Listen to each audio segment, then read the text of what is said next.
අද අපිත් එක්ක ඇමරිකාවේ ඇපලේචියන් කඳු පන්තියේ හයික් එකක් යමු. අපි මේ හයික් එක යන්නේ මවුන්ට් ටැමනි වලට. මවුන්ට් ටැමනි තියෙන්නේ නිව් ජර්සි පෙන්සිල්වේනියා බෝඩර් එකේ ඩෙලවෙයාර් වෝටර් ගැප් කියන ප්‍රදේශයේ. අපේ ගෙදර ඉඳලා මෙතෙන්ට එන්න අපිට පැයක් විතර ගියා. අපි දැන් මේ ඉන්නේ පාකින් ලොට් එකේ.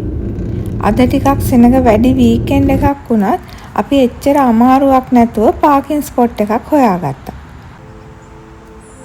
අද අපි යන්නේ රෙඩ් ඩොට් ට්‍රේල් එකේ. මේ තියෙන්නේ ට්‍රේල් හෙඩ් එක. මේ ලූප් එක හැතැම්ම 3.5ක් විතර, ඒ කියන්නේ කිලෝමීටර් 6ක් විතර දිගයි. රෙඩ් ඩොට් ට්‍රේල් එක අඳුරගන්නේ මේ සුදු පාට කොටුවක මාක් කරලා තියෙන රතු ඩොට් එකෙන්. මෙහි මිනිස්සු ගොඩක් හයික් කරන නිසා මේ වගේ ට්‍රේල්ස් මාක් කරලා තියෙන්නේ. all trails වගේ මැප්ස් වලත් මේ ට්‍රේල්ස් available. හයික් එකේ මුල හරියනම් එච්චර අමාරු නෑ. කොහොමත් ඉතින් හයික් එක පටන් ගන්නකොට අපිට මහන්සිත් අඩුයිනේ. මේක ගොඩක් දිග හයික් එකක් නෙමෙයි. හැබැයි හැතැම්ම 1.5ක් විතර ඇතුලේ අඩි 1200ක විතර එලිවේෂන් ගේන් එකක් තියෙනවා. මේ එලිවේෂන් ගේන් එකයි මග දිගට තියෙන රොක් ස්ක්‍රැම්බ්ලින් නිසායි මේ හයික් එක ටිකක් චැලෙන්ජින් හයික් එකක් විදියට සැලකනවා.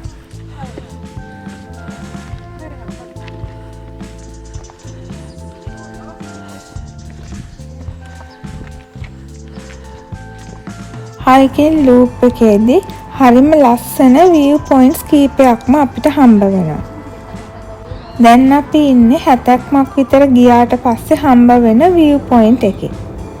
මෙතනට ඩෙලවෙයාර් වෝටර් ගැප් එක ලස්සනට පේනවා.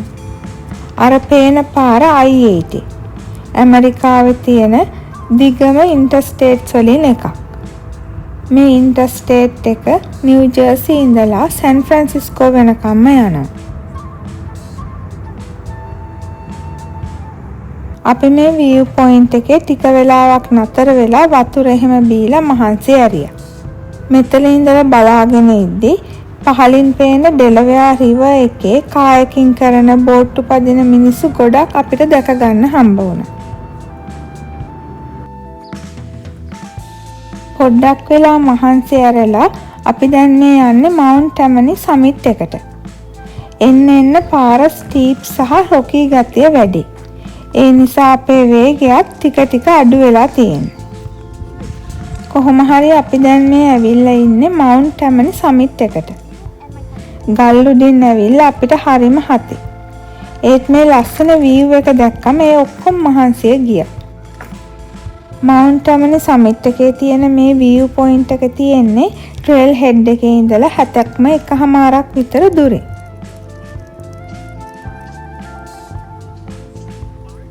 සාමාන්‍යයෙන් ගඟක් ගලාගෙන යන්නේ කඳු දෙකක් අතර තියෙන ගංගා නිම්නයකින්. ඒ වුණාට මේ වෝටර් ගැප් එකකදී ගඟ ගලාගෙන යන්නේ කන්ද දෙබෑ කරගෙන. මේක හරිම විශේෂ ජියොලොජිකල් ෆීචර් එකක්. මේ ඩෙලවෙයාර් වෝටර් ගැප් එකේදී මේ විදියට ගඟ කට් ත්‍රූ කරලා තියෙන්නේ මවුන්ට් මින්සි කියන කන්ද. අපි මවුන්ට් ටැමනි සමිට් එකේ වාඩි වෙලා ලස්සන බල ඉද්දි බෝල්ඩ් ඊගල්ස්ලා කීප දෙනෙක්ම පියාඹනවා දැක්කා. දැන් අපි බ්ලූ ට්‍රේල් එක දිගේ අනිත් පැත්තෙන් පහළට බහින්න යන ගමන්. අද තමයි අපිට හයික් කරන්න ගිහින් හම්බ වෙච්ච භයානකම එක්ස්පීරියන්ස් එක හම්බ වුණේ. අපි ට්‍රේල් එකේ පහළට බහින්න යද්දි කොළ හෙල්ලෙන සද්දයක් ඇහුණ නිසා ටිකක් වටපිට බලද්දී අපිට දකින්න ලැබුණේ ගස් උඩ ඉන්න බ්ලැක් බෙයාර් කබ්සා 3 දෙනෙක්. ඒක දැක්ක ගමන් අපිට මොනවද කරන්න කියලා හිතා ගන්න බැරි වුණා. මොකද පැටවු ඉන්නවා කියන්නේ බෙයාර් අම්මත් ළඟම ඉන්නවා කියන එක.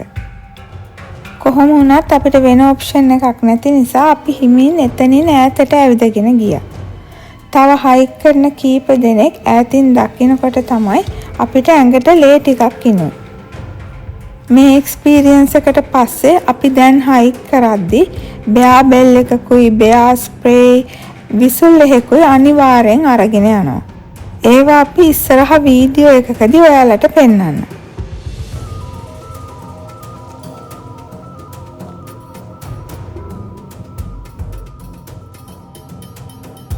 අද හයික් එක නම් හරිම එක්සයිටිං.